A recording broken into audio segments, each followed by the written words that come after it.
quería hablar un poquito de Custom Audiences. Claro, publicidad en Facebook.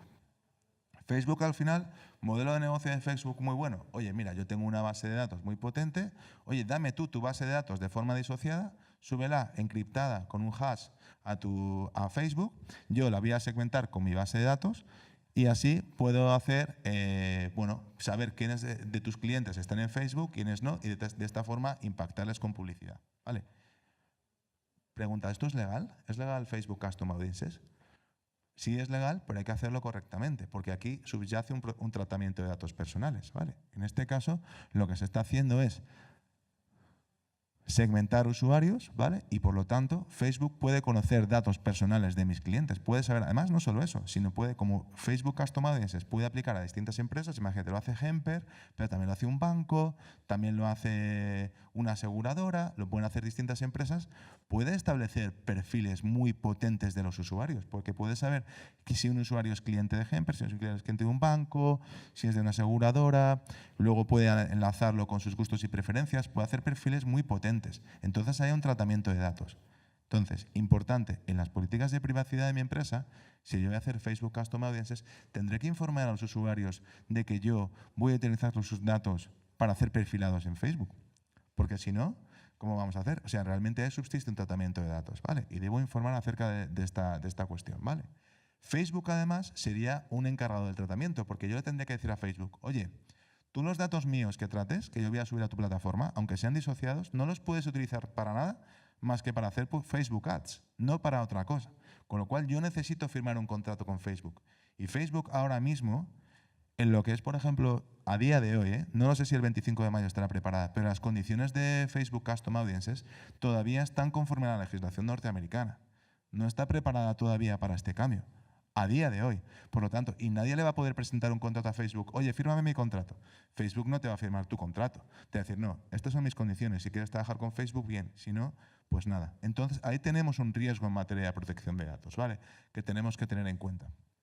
¿Por qué? Porque aquí subsiste un tratamiento de datos personales y, por tanto, debemos firmar un contrato con Facebook, por un lado, e informar a los usuarios de que estamos haciendo perfilados de sus datos y segmentaciones en Facebook con esta información. Lo mismo pasaría con Lookalikes, si queremos ir a otro país y hacer audiencias similares. Es el mismo caso, aplicaría lo mismo que acabo de comentar, ¿vale? Bueno, esto lo tenéis aquí. De hecho, esto también me parece interesante comentarlo. Facebook te pasa a ti la responsabilidad. En sus condiciones lo que dice es que tú garantizas que has informado a los usuarios y que dispones del consentimiento para cifrar su información con el fin de crear perfiles cifrados, ¿vale? Entonces, te está pasando la responsabilidad a ti. Está diciendo, oye, ¿no? Tú cuando subes la base de datos a Facebook, me estás garantizando que tienes el consentimiento del usuario. Y a día de hoy, yo con los clientes que trabajamos en nuestro despacho, casi nadie lo tiene, ¿vale? Casi nadie lo tiene. Porque nadie está informando de esto. Se está haciendo, hay muchas empresas que tienen parado esto porque sus departamentos legales no les dejan hacerlo, y los que están haciendo a lo mejor creen que es totalmente legal y que no pasa nada subir los datos a Facebook, porque como la información es anónima, y eso no es correcto, ¿vale? Porque sí que subsiste un tratamiento de datos personales. Es más, como se están subiendo bases de datos a gran escala, habría que hacer una evaluación de impacto, ¿vale? ¿Qué es una evaluación de impacto? Es una auditoría donde tú, porque ahora nos vamos a la responsabilidad proactiva, que luego lo comentaremos con Eric, ¿no? Tú tienes que, como organización, demostrarle a la administración que tu empresa ha tomado todas las medidas necesarias para proteger la privacidad de los usuarios. Y una de estas cuestiones es que si vas a subir bases de datos de forma masiva, imagínate que tienes una base de datos de 500.000 usuarios a Facebook, sabiendo, por ejemplo, lo que ha pasado con Cambridge Analytics o este tipo de cuestiones, tienes que asegurarte de que esos usuarios no van a ver afectada su privacidad por el hecho de que tú subas info a Facebook, ¿vale? Entonces, a ver cómo diablos garantizas eso con lo que está saliendo en la prensa, ¿vale? Si tienes dudas, lo que te dice la legislación es, vale, plantea una consulta a la Agencia Española de Protección de Datos y ellos te van a contestar. Porque hay veces que con una nueva legislación como la que entra en vigor ahora y con la complejidad que tienen determinados tratamientos de datos hoy en día, aunque tengas un abogado muy experto en digital que te pueda decir su opinión en lo que sea, al final quien te puede poner la sanción es la Agencia Española de Protección de Datos. Entonces, el mejor salvaconducto es plantear una consulta a la Agencia de Protección de Datos. Esa es mi recomendación. Más cosas. El delegado de protección de datos. Ya salió un poco antes y explico un poco esta figura. Empresas que traten datos a gran escala o que traten datos sensibles, en el mundo de la moda es complicado que una empresa a lo mejor tenga datos sensibles. Podría darse el caso, pero es complicado que una empresa de moda vaya a tener datos de salud. Pero que tenga tratamientos de bases de datos potentes es muy habitual. Que un e-commerce va a tener una base de datos potente de usuarios y que la vaya a utilizar. En este caso, la ley te exige tener un delegado de protección de datos, ¿vale? El delegado de protección de datos, ¿quién es?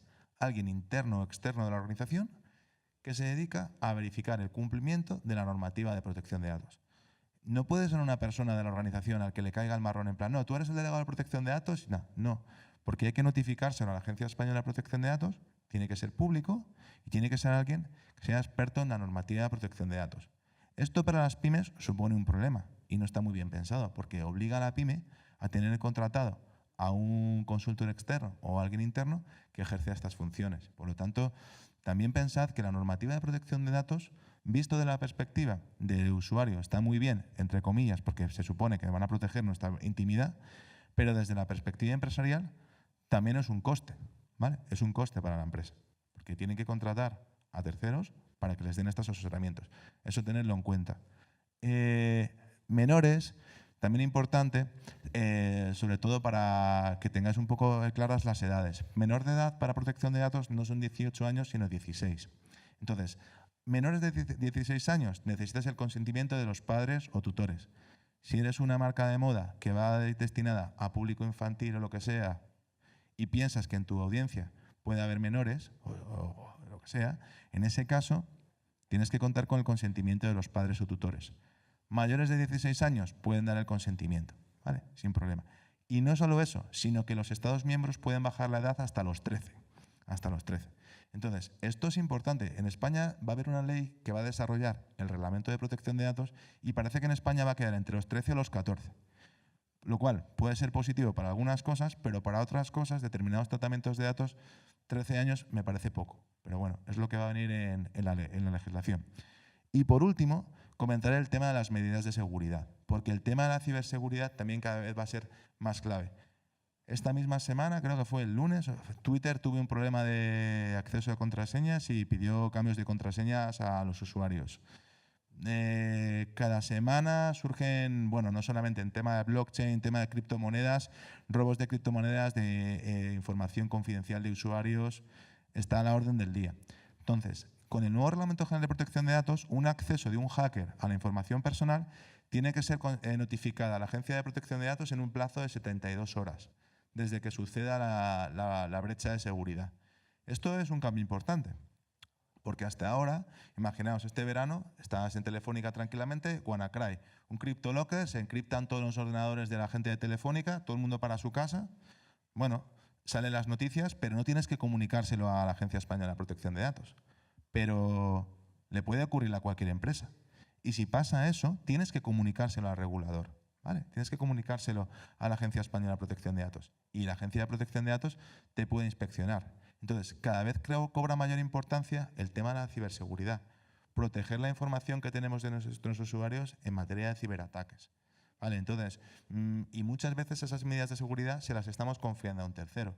Porque muchas veces vamos a trabajar con terceros proveedores que tengan servicios en la nube o lo que sea, que no sabemos realmente dónde tienen los datos. Y entonces debemos exigirle a esos proveedores que tengan unas medidas de seguridad adecuadas. Y ya la última slide, los derechos de los usuarios. Esto también cambia, ¿vale? Hay nuevos derechos de los usuarios.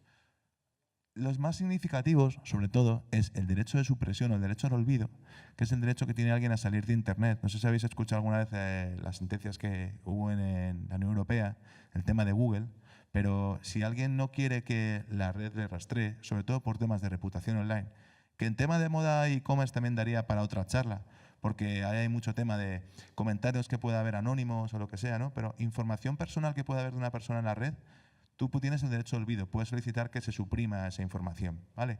Y otro derecho importante es el de limitación del tratamiento. Es decir, oye, mira, yo quiero que trates mis datos exclusivamente para venderme este producto, pero no quiero que lo trates para ninguna otra cuestión. Eso antes no estaba en la normativa y también está ahora, ¿vale? El derecho a la portabilidad, otro derecho interesante. El derecho que tiene un usuario de portar sus datos como si fuera la portabilidad móvil que ya conocemos, pero con datos personales. Quizá a moda no afecte tanto, pero a una aseguradora, pues a lo mejor sí. Oye, quiero aportar mis datos de una aseguradora a otra y quiero que le des mi información. Este tipo de derechos. Entonces, esto también es importante que lo tengáis en cuenta porque hay que informar a los usuarios de todos los derechos de los usuarios. Y nada, bueno, ya termino aquí con la presentación y si queréis vamos a empezar un poco la conversación con Eric. Que, bueno, la primera cosa que le quería preguntar es, ¿tú conoces alguna empresa que hace